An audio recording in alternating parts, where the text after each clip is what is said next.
আচ্ছা ভাই, সিঙ্গাপুর যেতে কত টাকা লাগে এখন বাংলাদেশ থেকে? এখানে আপনার 14-15 লাখ লাখ লাগে। 14-15 লাখ টাকা? জি জি। ভাই এত টাকা দিয়ে সিঙ্গাপুর যাওয়াটা কি ঠিক হবে? এখানে যাওয়াটা এটা আমার হিসেবে না না যাওয়াটাই ভালো, উত্তম। এতগুলো টাকা দিয়ে যাওয়াটা রিস্ক হয়ে যায় জিনিসটা। আপনি কত টাকা দিয়ে গেছিলেন? আমি গেছিলাম 7,40,000 টাকা যখন আমি 2017 সালে গেছিলাম। 7 বছর পরে ডাবল হয়ে গেছে, কারণটা কি? এটা আপনার সিন্ডিকেট, বাংলাদেশ সিন্ডিকেট সিন্ডিকেট গুলা করে কারা? আছে বিভিন্ন, আপনি এজেন্ট আছে, যেমন দালাল আছে, এগুলা আপনি ওরা এগুলাকে আপনার আচ্ছা ভাই, 14-15 লাখ টাকা দিয়ে সিঙ্গাপুর গিয়ে এই টাকা কত বছর লাগে উঠাইতে? লাগে যাবো, 2-3 বছর লাগে যাবো। 2-3 বছর লাগে যাবে। স্কিল বিষয় নাকি আনস্কিল?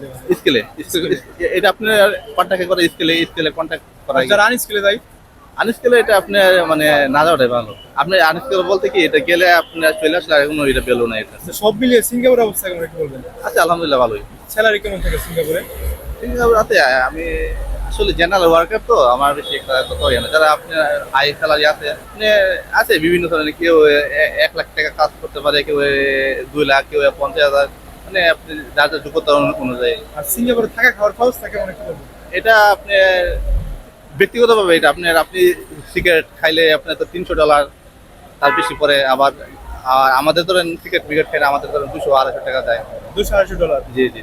বাংলাদেশে কত টাকা ভাই? বাংলাদেশে ধরেন আপনার 20-25 হাজার 20-25 টাকা। আর যারা সিগারেট খায় ওনাদের আরো বেশি লাগে? বেশি যায়। জি, ওটা তো কাস্টমার। জি জি জি।